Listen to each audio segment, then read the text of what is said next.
Good morning. It's Jason Dean coming back at you. It's 12:20.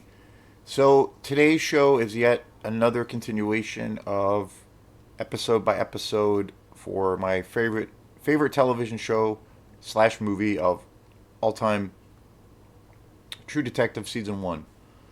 So today is going to be focused on episode 7. We're getting close to the end here. This has been a kind of an interesting challenge, I guess, to do these videos because I've been trying to focus more on the specifics. I've talked about this show many, many times, but the coverage here is going to be about each particular episode. And again, I can pretty much watch this whole series in one setting. It's like I feel like the narrative of this whole thing is it plays like a movie. So one of the most interesting things that I mentioned it before, but again I kind of can't reiterate it enough, is there's a really great, this box set here, this whole Blu-ray package of True Detective season 1 is just incredible. The quality is just amazing. It's all Blu-ray. I had only seen it on DVD when it came out back quite a few years ago now, 2014, and so I bought this collection about, geez, probably like 6 years ago, and I've seen this a shit ton of times since then. And I just watched it again the other night, and I can watch this series. I can throw it in and pretty much watch it all the way through in like 1 or 2 nights, no problem. So today's show is going to be on episode 7, After You're Gone.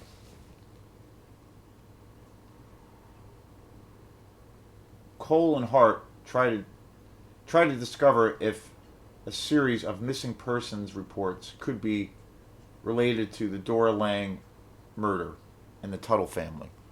So again, with the continuation of the story where it left off, Rust and Marty, both played by the amazing Matthew McConaughey and Woody Harrelson, dive even further into the investigation, and they start to see that not only that these possible theories of there being a conspiracy, not only that, it moves from where it's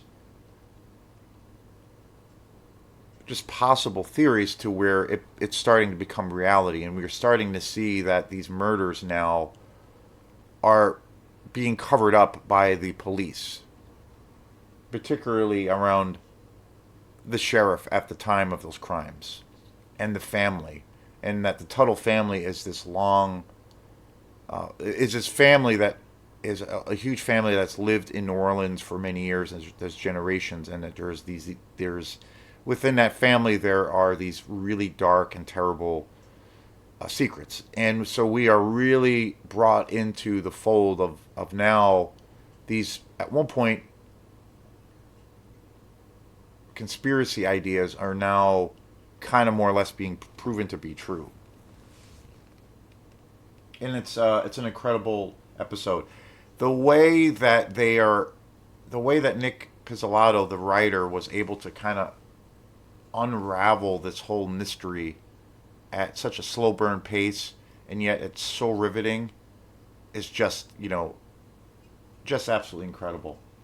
This is it's hard to say what my favorite episodes are, but I really love these episodes 6 and 7. They're all just fantastic, and I'm very excited about talking about the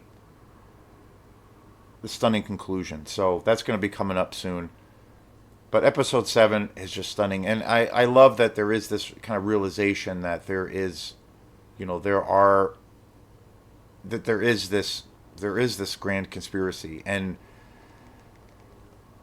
it's also the timeline. This is after Rust has Matthew McConaughey has basically quit out of frustration because he is getting roadblock after roadblock, and he's kind of regarded by his bosses as being kind of this wingnut crazed individual. And so he quits out of protest, but then he is, all of these years go by, like 15 years, he is still continuing investigating, and he is amassing all of what he believes to be evidence. And it's incredible. So stay tuned for episode 8. Peace.